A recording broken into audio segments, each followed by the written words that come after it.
Welcome back to Nick Lenz Comic Corner, classic, less known classic. This episode number 2611 and double number 2505. Yep, we have basically, Alpha Flight. We have the final Alpha Flight Classic discussed here, and the final showcase events for Aquaman. First that we have is Alpha Flight Classic Volume 3, which, sorry about that image there. This book collects issues 20 to 29 of Alpha Flight, along with the Incredible Hulk 314, X13 I think it was. Now, John Byrne sadly leaves after issue number 28 of this book, and Bill Mantle does it for one issue, and then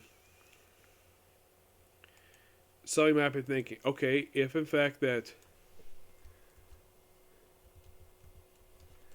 John Byrne leaves, who takes over the book? Well, in the case of who takes over after him, it is actually Bill Mantlo. Yep, he takes over with the very next issue.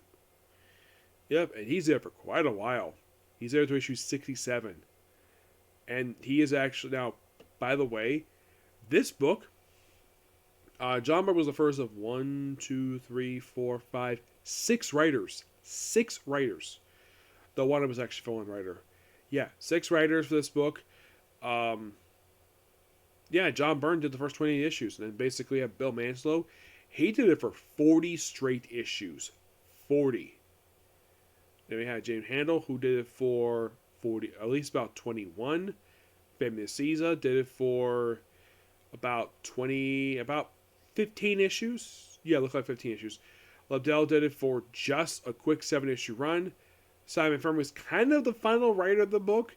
He did most of the remaining issues. There's no credit here for 109. But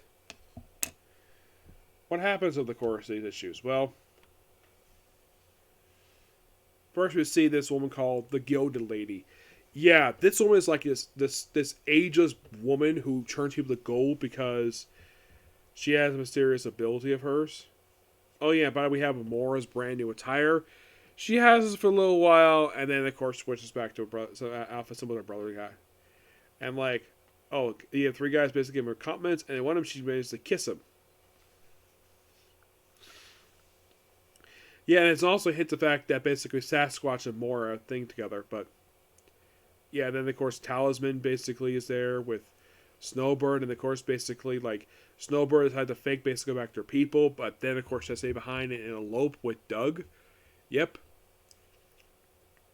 Yeah, and also we have Heather, who's walking with a crutch, probably because previous issues. Yeah, then of course we have Amora with Sasquatch Walter in his human form, and she's wearing basically a shirt and a bikini bottom. Come across a house, and like he's like a boat captain. And of course, like ooh, and then of course we come across these 6 golden statues, and according to the owner, they're all alive. Yeah. So, and apparently Walter is one of them. You're like, what? Yeah. Turn him to a freaking gold statue. Yeah, and then for some reason we actually have Diablo show up in issue 21. Yes, the classic FF Fantastic Four villain is an Alpha Flight. Yes, seriously. So, you're like, change him back. And of course she goes into her backstory, where she fell in love with Diablo, or actually she fell in love with him. But then he left her, and then of course basically she can't find any of her love, so basically she turns every guy she touches to gold, and she apparently has turned to gold 8 guys, and they're all still alive. Some of them have been around for like a few hundred years. Though Walter gets freed, thanks to his Sasquatch form. Yep, he gets freed thanks to Sasquatch. Songbird, of course, Snowbird, and of course we have where Amora's returned with the gold, and Sasquatch comes in, and then fights a bunch of stuff, and then takes off the robe she's wearing, reveals that she actually looks like this. Yep, the Gilded Lady looks like that. Takes her mask, faces the Kang, and then she just dies. Yep, after a quick 2 issues, she's done. And then we have Pink Pearl. Oh boy, this woman.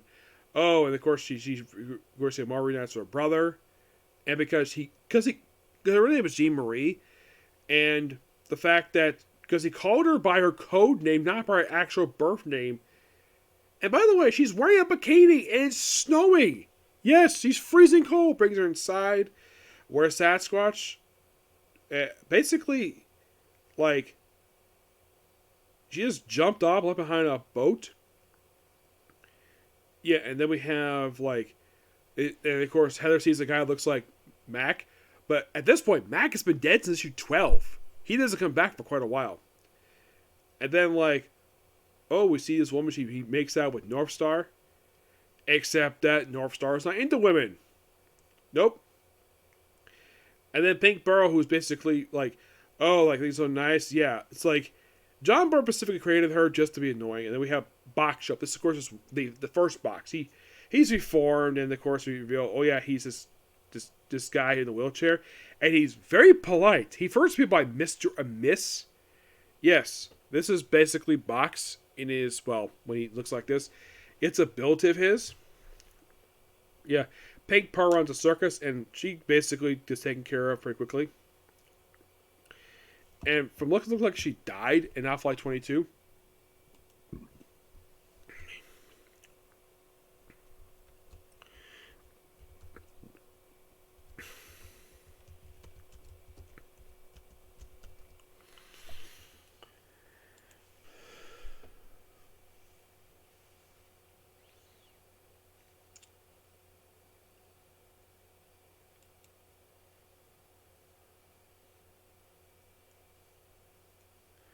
Yeah, she's around basically just for a handful of appearances.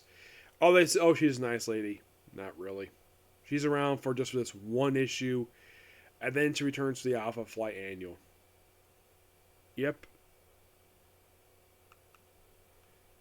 Yeah, then she appears mostly in Captain America. Then she returns for Secret Avengers. Yeah, because she apparently joined the Shadow Council's version of the massive, like, really? Pink Pearl? She'd be part of the Femazons. Yes, seriously.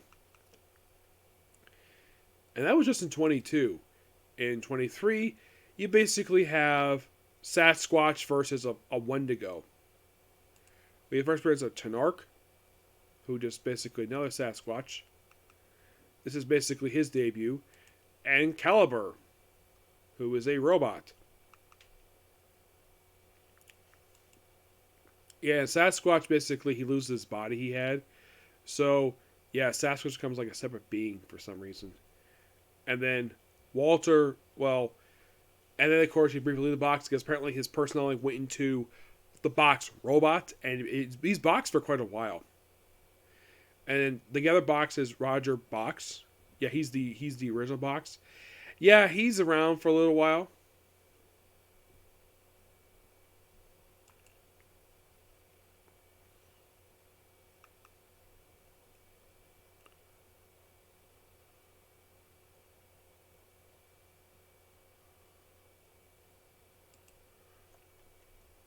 Yeah, if you're curious, he made his debut in like issue 9. He's part of the original Mega Flight that he just turned into leaf by joining Alpha Flight.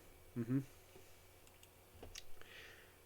Yeah, I think Roger, because he's like the youngest person in the team, he first remember was Mister. Doug Thompson, who is basically Songbird's, well, doesn't exactly like, not much is done with him at this point, but basically, yeah, they made their feelings for each other and kind of elope. He does disappear for a few issues. After 24, he disappeared for a couple issues. And like, oh, we see Return of Guardian, except it's not really him. Nope, it's Dalphin Courtney, the feminine robot. Yep, she returns and gets destroyed the very next issue. It's like, I think the reason why Byrne brought her back, because he knew he was ending his run. He figured, though, she was a loose end. Just basically get rid of her. And, of course, we have a brand new Alpha Flight comprised of Flashback, Wild Child, and Dominant. I think it's still the original one. Yeah, it's still the original one. Yeah, they come back here for this one last time here for these final issues. They do come back one off. Yeah, but basically, this is the end of the original Alpha Flight. Well, Omega Flight, excuse me. Yes. Because, of course, in the final issue, Beyonder shows up. Yeah, he does. Yeah, and then pretty much by 28, he's gone. And then 29 has a very interesting ending to it. Like, okay, so the ending of this one's like, they dealt with Mega Flight, they're done, and then the issue ends with, like, ooh, we found Sasquatch's body. And it turns out they brought in the frickin' Hulk. Yes, because this happened in issue 29. In the final issue, this is the first issue of Bill Manslow's run.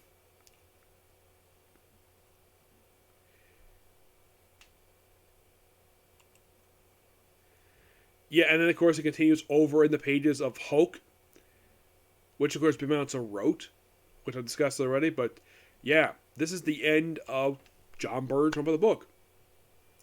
I gotta say, this one was really good. I thoroughly enjoyed it. I'm gonna give this book here a 10 out of 10. Final thoughts: amazing run. Now, of course, basically replacing the run with Bill Manslow's run. I've already discussed his opening issue already. So basically, for him, he has exactly 39 issues left to go. How am I going to do this one? I'm not sure yet. Not really. I have no idea. Now, I did hear... I will be right back.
Sorry about that. Had to go use the bathroom. Anyways, so one thing I did hear was that for this particular run, by John Byrne, that he was going to reveal that Northstar was gay. That was the plan. That didn't happen due to a policy Jim Shooter initiated at Marvel. I never spoken about this, where no gays at Marvel. And yet, I did review the issue where he did out himself. It was issue 106. And it was collected in a trade for Astonishing X-Men, believe it or not. Yes, they actually collected that very issue for that book. It was also a period of time where Alpha Flight stopped wearing individual uniforms. And where they had their own costumes. And were one same uniform for the whole team. For reasons. It looked like basically when the issue... It looked like they wear a version of the Canadian Mounties uniforms. But I'll discuss more about that when I get to it. So, officially for this run, of this 130 issue run, I have now reviewed the first 29 issues, 780 because that was part of Acts of Vengeance, and of course 106 because that was part of the story that was collected in the Astonishing X-Men trade. So... it's going to be quite interesting to discuss the remaining issues of this book because here's the strange thing. There is no more trades that collect this stuff, which is weird. You would think Marvel would, give this book more trades. They don't give him one, which is weird. I mean, I don't get up why. It's just so bizarre. I mean, yeah, there's a Alpha Flight Omnibus, but doesn't collect the rest of the frickin' run. Nope, it does not. There is a trade that collects their crossovers with X-Men. Yep, it does. But it's like, really? Yeah, really. It's just so bizarre. It is. So, we're not done here yet, but it's probably going to be issues from this point forward. So moving on to Aquaman. We're here on to Showcase presents Aquaman Volume 3, which will collect issues 24 to 39. Superman's Pal Jimmy Olsen, 115. I'm trying to remember. I'm looking at basically the issue. Basically was from Brave and Bold, because they did collect one more issue of Brave and Bold in the book. It was Brave and Bold 73. Now these in particular have about 4 or 5 very important historical issues. Is 24 a historic issue? Not really. It's basically them versus the Fisherman. Yep. But we do have other important issues. Oh, yes, we do. Basically, let's see, where is he? There he is. In issue number 29, we have debut of Aquaman's half-brother, Ocean Master. Yep.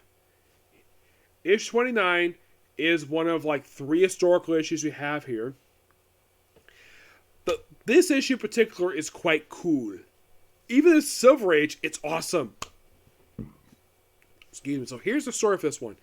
Aquaman is summoned by the government to deal with this organization that's led by this guy called Ocean Master. The issue itself is very much James Bond inspired. And of course, takes on Ocean Master, beats him, takes down his organization. Of course, Ocean Master is basically by himself from this point forward. He does appear in another book where he saves Aqua Baby, because that's actually his nephew. Yep, it's his nephew. Yeah, and the one thing about Ocean Master that's always been consistent about the character is basically, well, him being Aquaman's half brother. Aside from that, a lot of the other stuff related to him has been even retconned a lot over the years. And in issue number, actually not that one yet, in issue 33, we have the debut of the first regular Aqua Girl, Tallulah. Yep, that's another historic issue right there, issue 33. Yep, that's the second one. Now, in post-Flashpoint, she's been retconned to being Aquaman's half-sister due to the fact she's full-blood Atlantean. She's a princess. The one thing but consistent about her is that she's been basically a girlfriend for Garth. Until she got killed in Crisis on Infinite Earths. And then they didn't have an Aqua Girl again until the volume that came before New 52. And then issue 35, we have the debut of one of the greatest villains in DC comic history, Black Manta. Yes, the badass that is Black Manta, which also features a return of Ocean Master, believe it or not. Yep. Yeah, and those are your key issues that are very, very important about these issues. And I believe these issues in particular, I believe they're the end of the Silver Age for Aquaman, because I think afterwards it becomes Bronze Age Aquaman. Yeah, and then basically, okay, so issue 25 is just basically taking on some other people, some other like one-shot characters. In 26, they got an organization called Ogre. Yeah, they're just a group who just basically, this is actually their debut appearance, believe it or not. Yeah, they appear 2 more times after this. They return 31, and they appear 1 more time after this in the Bronze Age of the book, which we'll get to the future. They're kind of basically his version of Spectre. That's kind of what Ogre is, but it's really cool. In 27, mostly put basically you just have, well, Aquaman and Mira take on the Doppelgangers. In 28, it's, well, taking on some scientists who basically want to kill them. In 29 is the return of Ocean Master. Actually, his debut of Ocean Master, excuse me. Yeah, that was the key issue to talk about there. 30 was the apparent death of Aquaman. Yep, they try to kill him off in his own book, and we have a guest appearance by the JLA for this one issue. In 31, this is the return of Ogre. And then 32, this one is the second appearance of Ocean Master. Yep, he returns here for this one issue. And it seems like he was about to make, that was the second appearance. And then we have 33 being, of course, the debut of Aqua Girl. This is the first regular Aqua Girl. The other 2 are just one-shot characters.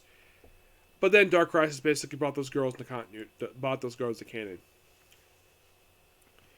34, it's basically Aquaman versus a evil double of him, known as the Aqua Beast. Oh yeah, and also this guy, he tried to be sexual with Mira, a married woman with a baby. Yeah. But here's the weird thing about this guy. This is the only appearance of him because the next time you see him is in a 80th anniversary issue. Let's see if we can find it here. Because I think like this issue here is like a bunch of like reprints. It is. Yeah. Actually, no. Let's see. Where was the issue that featured this character? Let's see. Aqua Beast. Let's see. No. Let's see. Where are you, Aqua Beast? Ah, here we go. The Family Affair. He returns to that one issue. Let's see. Family Affair.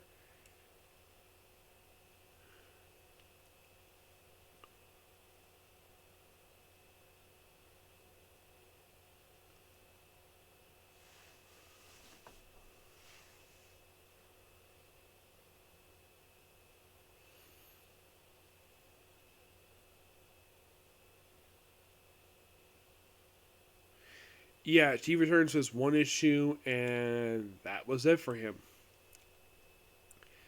And by the way, that one issue, the 80th anniversary super 100-page super particular, that was in 2020. That was just a couple years ago, and this guy made his debut in 1967. Yep, 35. Of course, like I mentioned, is the debut of Black Manta, and Ocean Mask makes a return here. It's like basically, also we have Aquaman's henchmen, the Manta Men. Yeah, they make their debut here. A lot of the time, basically, Black Manta acts without them. Yeah, they're not that big of a characters for Black Manta. It's like basically they dropped them like right after this issue. 36 basically is him taking on the Awesome Threesome, a group of one-shot villains who appear just for this one issue. Also, this issue first appearance of Tusky, a walrus companion. Yes, a freaking walrus. Who appears just in these issues here. He later appeared in the Aquaman annual, an issue of Sword of Atlantis. Basically appeared a few more times after these preview issues, and that's it for him. Yeah, then basically by 37, it's basically the first appearance of the Scavenger. Yes, the Scavenger. A diver guy who basically fights Aquaman. He got killed off an issue of Hawkman. Thinking, really? Yeah, he got killed in Hawkman. Yeah, Jeff Johns killed him off. Maybe because he thought the guy was lame. Yeah, and he appears for like 4 issues of this volume for Aquaman. Yeah, he doesn't return again until basically the book is about to be over with. Then 38.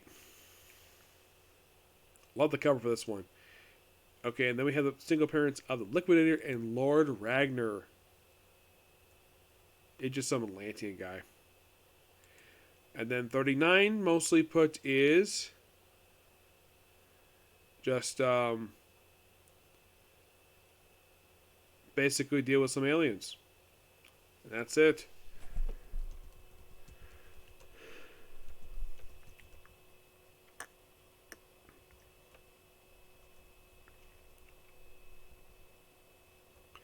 Now, as for the other 2 issues, the Brave and Bold issue, that came at issue number 7. That came between issue 34 and 35. The 115 is basically comes right after 39. It just came between Aquaman and the Atom for this issue, and they take on some one-shot character. But it's a really fun issue. 115 is basically him just doing a guest appearance in this book.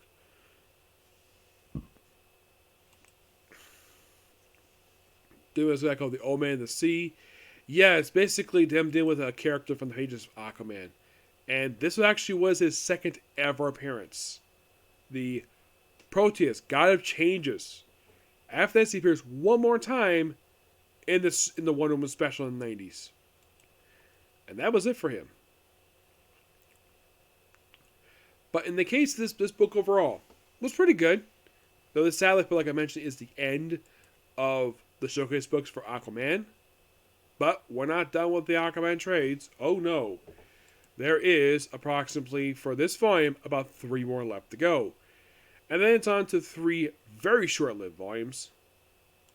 Yeah, 3 straight volumes are really, really quick. So, the very next trade, which is on here, it is The Search for Mira. And then Dilly Walters, and then that Prince, and that's it for the first volume. Oddly enough, Volume 2 is not in trade. Volume 3 is for some reason. Volume 4 is not in trade. So when I get to Volumes 2 and 4, I'll probably review them separately. And then, of course, I'll deal with our stuff when it comes to that. Yep. But, yeah, that's going to be pretty much it for this particular review. I'm going to go ahead and do my next comic corner that I'm going to do anyways. Yeah. So please be sure to like, comment, and subscribe to my YouTube channel, turn on notifications. And also, please do not hit that dislike button. So, see you next video. Bye.